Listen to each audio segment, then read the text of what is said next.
Una ay purihin palakpakan, pasalamatan natin ang dakilang Diyos. Thank you, Lord. Thank you sa mahal na Birhen, sa kanyang hindi lang 35 mula nung kami seminarista sa Baguio, sa CICM, yung pong aming patuloy simula ng aming pagtawag sa mahal na Birhen hanggang sa aking mga destino sa loob ng 35 long years. Mahal na Birhen, palakpakan natin ang mahal na Birhen. At siyempre maraming salamat po sa ating mga minamahal na obispo. Sila po ay naging bahagi talaga ng paglalakbay ko. No aking nag-aaral, bago maging bishop, ang ating Bishop Deo ay professor namin sa metaphysics sa ICS. No? Buti ipinasa ako. Ano? Thank you, Bishop Deo. Ano? Palakpakan natin si Bishop Deo. And then, ako naging obispo po, naging obispo po natin si Bishop, Archbishop Rolly, ay paborito niyang pumunta sa Laot. Madalas kami magsimbang gabi doon sa gitna ng dagat. No? Bergs, gumising ka, alas 4, pumunta tayo sa Laot. Ha? Kasama na Mama Malakaya. At siya yung ako pinadalo sa Pontifical Mission Society's convocation. Pagbalik ko galing sa Tagaytay, ay ini-appoint niya ako na director ng PMS Mission. At siya din ang, sabi niya, saan mo ba gusto madestino mula seminaryo? Gusto mo ba ng Salakot? Opo, Bishop. Gusto mo ba sa katedral kasama yung ibang pari doon? Opo, Bishop. Pero nadala niya ako sa Binuangan. May mga taga-Binuangan ba? Nadyan nakita ko yung mga Manalaysay, the Ocampo family, Lazaro family. Palakpakan natin si Bishop Rolly na, ayun, dinala ako sa Binuangan. At dinala rin niya ako nung mabakante ang Sapampalay, Santo Rosario Church. Ako yung humalili kay Father Joby. Maraming salamat po, Archbishop Rolly. Nung, yung kaklasiko po, ako nag-25 silver anniversary sa Obando, alam na po namin na siya magiging obispo. Nung nasa misa po namin, hindi ko maidagdag yung pangalan kasi baka bawiin ng Santo Papa. Ano? Kaya nung nasa misa po kami, ay pagkaraan po nun, the following day, ay siya po ay, dahil nagsayaw sa Obando, pinatawag ng nuncio. Siya ay naging obispo, kaklasiko po yan, si Bishop Oscar. Palakpakan natin si Bishop Oscar. Lagi po yan, nasa Ubando, na dito sa atin. Sabi niya, sige na, mo na ibang mag-message kasi baka madinig na naman nila ako. Okay? And then of course, ang ating minamahal na kababayan, mga bata po sa amin sa UST. Ha? Kabisado nyo na po ugali ko ni Bishop Bart. At nung siya ay maging, hindi pa siya bishop, kapag kami po ay tatawag ng retreat, Bishop Bart, punta ka sa aming Kolehiyo de Santo Rosario sa Pampalay College. Gabayan mo nga yung aming mga teaching, non-teaching personnel, middle managers ng school. Tumutugon po agad si Bishop Bart. Kaya pag ako naman tinawag niya, hindi rin ako makatanggi. Ngayon sabi ko, Bishop, pwede ba ikaw ang maging predikador sa aking 35th sacerdotal anniversary? Oo, ikaw pa. Thank you, Bishop Bart. Palakpakan natin, kababayan po natin, taga-Bagbagin. Sa mga kaklase ko po, sa kabatch ko po, una sa Bulacan, yung dati yung Kura Paroko, Father Ermer Ignacio, Father Dennis Espejo, si Father Ber po naghumingi ng paumanhin, sabi niya, hirap ang katawan ko. Nandun po siya sa retirement house, si Father Ber Cruz. Then, sa UST naman, ang kasama ko po doon, ito yung dalawa na nakatugon. Si Father Archie Cortez ng Monasterio de Tarlac, prior ng Monasterio de Tarlac, taga Sorsogon, na ngayon ay nasa Zambales sa pangangalaga ni Bishop Bart, si Father Jobert Fernandez po, yung aming long hair. Salamat po sa mga pari. Thank you, Father Monic. Kasama rin sa paglalakbay sa UST. Yan.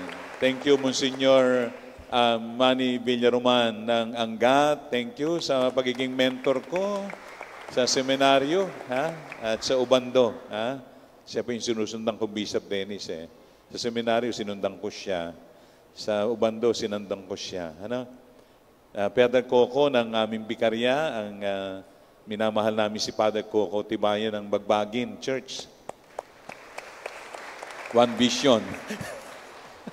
And then si Father Nas Sawi, dati kami magkakasama sa Maryhurst Seminary, si ACM Baguio. Ngayon ay nabibilang na siya sa Missionaries of Jesus. Father Nas Sawi, nagmisa po yan dito dati sa atin ng simbang gabi. Father Alvin, na nakasama ko bilang diakono, ngayon ay pari na, papunta na po siya kay Father Bal. Naku, napakapalad mo, Father Alvin, ang bait ng kabayan kong si Father Bal. Walang kamalay-malay. Thank you, Thank you rin kay dati kong Father Alvin, Father Raven, nung ako nasa Alido, lagi siyang nag-aayang magsama ng mga Knights of the Altar, magbabasketball yan sa umaga habang kayo naglalakad. Ngayon ay pari na, Father Raven ng taga-Alido po. Then si Father Sunny, bikaryat po natin, sa Katmon, Father Sunny Daso. Binanggit ko kanina, Father Bal, ayan, ng Meralco Village. And then, of course, ang kaibigan at kuya ko nung araw pa, lagi akong pinababait niyan, si Monsignor Bobby, Kuya Bobby Canlas ng dating sa Shrine of Jesus, the Way, the Truth, and the Life, nalipat na po sa St. Alfonso de Ligoria, saan po yung Magallanes, Okay? Mahirap pong parokya. Church of the Poor, Church for the Poor, Priest for the Poor. Thank you rin po kay Father ating MSP, nakababayan ko sa Kalumpit, si Father Ernie Ablasa. Thank you, Father. Kagagaling lang sa abroad, for good na siya dito. And then, si dati kong kasama sa Ubando, na tiga rito po sa atin, sa Chera Subdivision, si Father Patrick Gumasing. 2 years and a half ko pong kasama sa Ubando. And then, of course, Father John D. Father John D. ng bagong parokya po sa Pandi. Palakpakan natin si Father John D. Father Nor. Si Father Nor ay galing Siling Bata po. Father Nor Ventura. Of course, ang aming banal na kapatid sa Nor Sagaray, si Father Caloy Cruz. Father Caloy, thank you so much. Sa mga parokya po na pinanggalingan ko, nakita ko po yung mga taga-Kalumpit. Taga ron ako Kalumpit, sa Pulilan, kaway-kaway na lang kamay. Pulilan, ayan, maraming salamat. My very first assignment po sa Pulilan, as assistant priest. Galing sa Meralco Village, meron bang taga Meralco Village? Yeah, kaway-kaway. Palakpakan natin. Deacon ako noon, seminarista at Bishop Rolly ni Monsignor Joe. Naalala nyo? Ayan. Tapos po saan pa ba? Taas ka ang kamay. Ubando. Taas nga po ang taga-Ubando. Ayun. Palakpakan natin ang mga taga-Ubando. Sa pa ba napuntahan ko na hindi ko nabanggit? Sa Alido. Alido Subdivision po. Nandyan ba, Alido? May dumating bang sa Alido? Wala pong taga-Alido? Okay. Saan pa? Meron pa ba Bukawi. Taas ang kamay ng mga taga-Bukawi. Naging assistant priest din po ako doon. Okay? Mayroon pa ba? Tumayo na lang, hindi ko nabanggit, na mga parokya na aking pinanggalingan. At siyempre ang aking pamilya, aking mga kapatid, ayun, si Kapeli, Ben, si Kalita, ayan. Ayan, yung aking pong pinakapanganay po sa amin sa buhay, yung nasa gitna, medyo ano na po, marami ng kwento, ha? 78 years old na po yan. Ano? Okay. Dahil sa kanilang pagmamahal ng mga kapatid ko, siyempre yung aking mga hipag, mga pamangkin, mga apo, maraming salamat sa inyong pagdating.